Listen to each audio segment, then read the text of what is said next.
You're not eating enough, and this is how I can tell. This idea came to me after a reflection of spending many time talking with my clients, and I felt like, maybe I should bring this all together and share it with you guys so that you can tell if you're not eating enough. Hi, and if you don't know who I am, I'm Zariel. I'm a registered dietitian and the founder of Love Your Treat Shows, and this is Técesito Talks, where we take some tea and talk about something related to nutrition. Let's get started. So when I'm talking to folks about what they're eating, something that I do as a dietitian is check in to see what their day-to-day eating is like. This is my favorite part, and I feel like folks' most exciting part, or what they're expecting when they're coming to talk to me, is getting a picture of their typical day of eating. And what I like to do is just make sure that I have a crystal clear picture of what's going on from the minute someone wakes up to the end of the night when they're going to bed.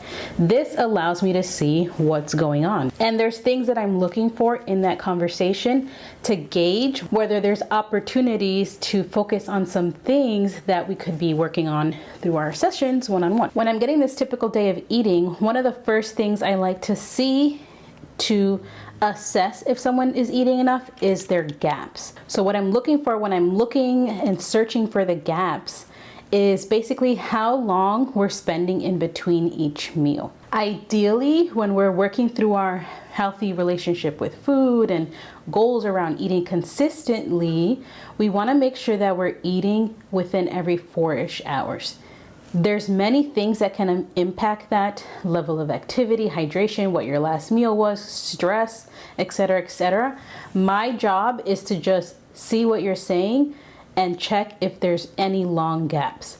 If there are long gaps, this can influence if you're eating enough or not. In some cases, when we are having long gaps, skipping meals, essentially, we are not getting enough, nutritionally speaking, to get us through the day. My favorite analogy that I posted on Instagram, which I'll pop here if you want to check it out, is that paying your body is like paying somebody that you owe money. It's like a debt. And if your debt is $50, at the end of the day, you still owe $50 no matter how you spread it out. You can't move on from your debt thinking that because you paid $35, $45, you're good, you still owe the remaining balance, right? And that's the similar thing that's happening with our bodies when we're skipping meals or having long gaps of time in between our meals.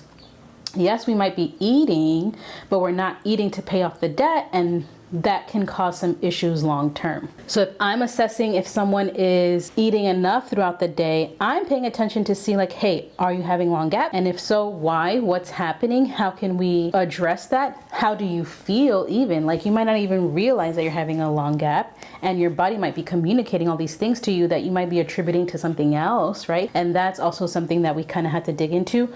A lot of this work is just like digging to see who you are when you are taking care of yourself and what your body communicates in that space as well. So once I've assessed the gaps and kind of like looked through to see what may or may not need to be addressed, then I also pay attention to some things that might be happening because of the way that you are eating that may or may not be related to the gaps, right? Like maybe you are having balanced gaps. Every 4 hours you're having your little meal, but there's still something going on that tells me like, hey, we should be paying attention to this little thing because it sounds like you're not eating enough. And that other thing is cravings at night. Let me know if you're the kind of person that at the end of the night, you've had your meals, you're sitting down watching TV, and all of a sudden you get this like desire to comerte la casa entera, right? Maybe you're gravitating towards chips. Maybe it's something sweet like ice cream. Whatever the case is, when I'm hearing that in a session with my clients, I'm like, okay, let's do some more digging to see what's the actual story going on there that could be driving some of that desire to eat something, anything. But what I like to point out to clients is that when this is happening, this is your brain saying, hey, I need glucose. Remember, you owe your brain $50. And if you don't give me that $50, I'm going to get it whichever way I can.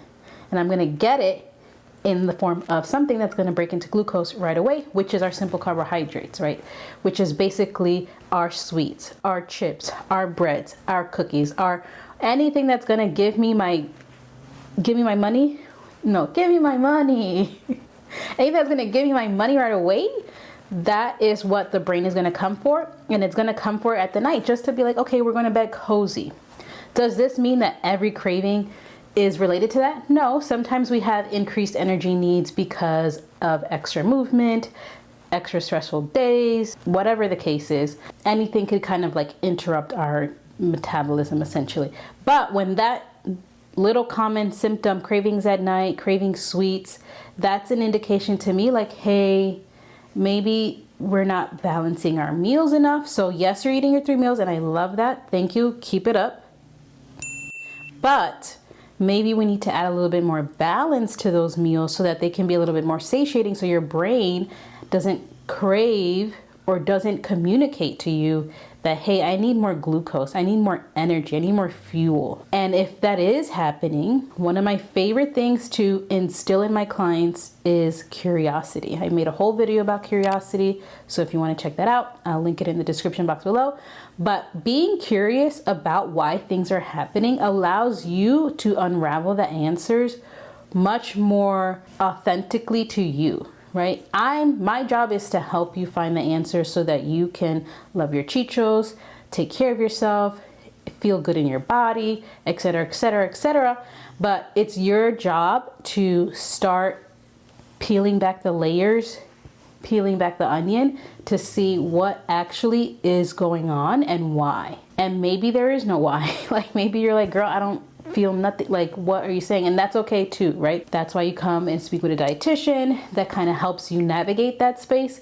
But most cases, if we take some time to tune in, something will be communicated in. Journaling is one of my favorite tools to kind of navigate that space because you kind of get into like a zone and then things just kind of come out. I'm not going to go into a journaling tangent right now, but I love journaling. But basically, if I'm hearing that there is cravings or sweets at night, that kind of talk, that tells me maybe we're not having enough nutrition in all of our meals. So this is an opportunity to add in nutrition based on what you're communicating, and then we'll kind of like brainstorm ways to essentially add enough protein and fiber. Mostly it's going to be fiber because statistically we don't meet our recommended intake of fiber, so I'm always going to advocate for more fiber.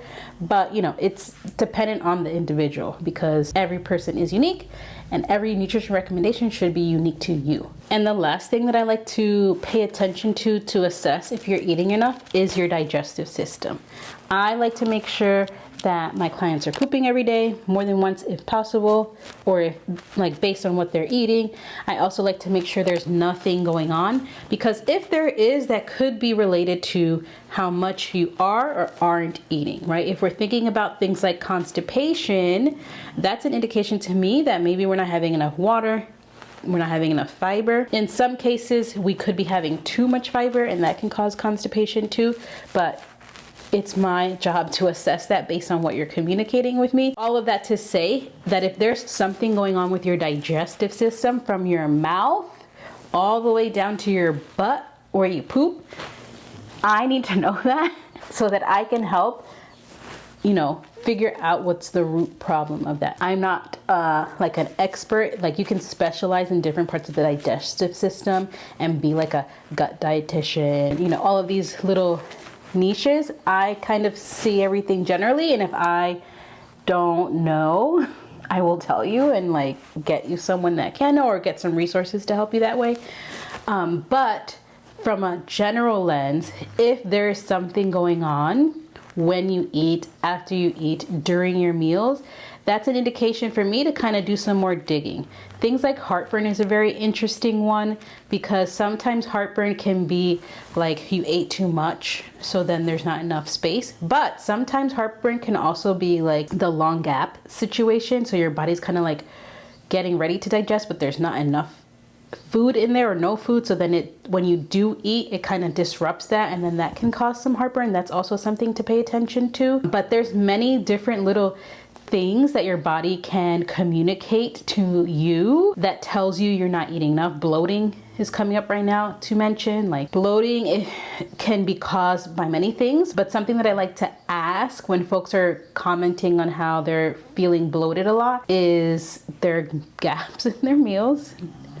Yes, I'm sounding like a broken record, but they're gaps in their meals and the pace of their meals, because sometimes if we're having long gaps in between our meals and or our pace, we can be eating really fast, and this traps a lot of air in our digestive system.